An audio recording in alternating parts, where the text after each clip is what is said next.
গাজীপুর জেলার পূর্বাচল উত্তর, নারায়ণগঞ্জ জেলায় পূর্বাচল দক্ষিণ, নরসিংদী জেলার রায়পুরার একটা অংশ, কক্সবাজার জেলার মাতারবাড়ি নামে মোট 4টি নতুন থানা স্থাপন এর প্রস্তাব অনুমোদিত হয়েছে। গাজীপুর জেলায় এটা হবে পূর্বাচল উত্তর, নারায়ণগঞ্জ জেলার এটা হবে পূর্বাচল দক্ষিণ, যেটা রূপগঞ্জের মধ্যে পড়েছে, আর নরসিংদী জেলায় রায়পুরারই এই দুইটা ভাগ করে আর একটা থানা হচ্ছে। এটার নামটা এখনও কনফার্ম হয়নি, নামটা পরবর্তীতে জানিয়ে দেওয়া হবে। আর কক্সবাজার জেলার মাতারবাড়ি থানা, আপনি জানেন মাতারবাড়িতে খুব আমরা ডিপ সি পোর্ট করছি, অনেকগুলো ইম্পর্টেন্ট কি পয়েন্ট ইনস্টলেশন আছে, যেখানে অনেকগুলো বড় বড় পাওয়ার প্ল্যান্ট আছে, অন্যান্য লজিস্টিক্যাল ফ্যাসিলিটিস তৈরি করা হচ্ছে, ওইখানে ফিশিং একটা হাব তৈরি করা হবে। এবং এই কক্সবাজার, মাতারবাড়ি এবং মহেশখালী নিয়ে সম্প্রতি মিডা গঠিত হয়েছে, মহেশখালী ইন্টিগ্রেটেড ডেভেলপমেন্ট অথরিটি।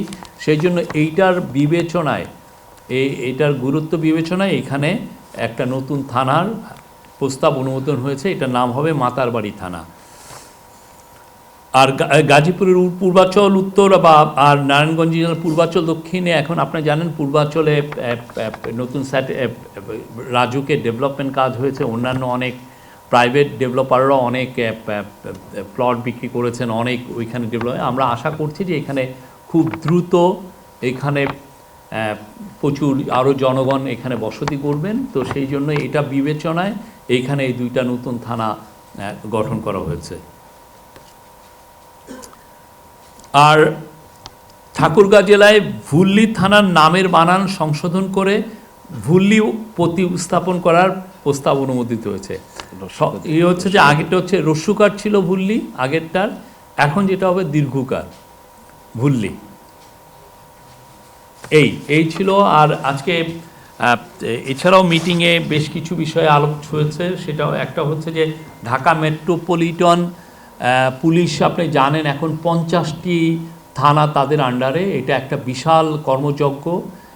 তাদের এই কাজটাকে কীভাবে আরও সহজতর করা যায়, সেই জন্য আজকে ডিসকাশন হয়েছে, কোনো ডিসিশন হয়নি যে কীভাবে ডিএমপিকে ঢাকা উত্তর, ঢাকা দক্ষিণ বা অন্যান্য মানে একটা বা দুইটা পার্টে কিভাবে এটাকে আলাদা করা যায়। করলে যেটা হবে যে এখানে কাজের গতি বাড়বে, আইনশৃঙ্খলা পরিস্থিতি আরও ভালোভাবে নিয়ন্ত্রণ করা যাবে।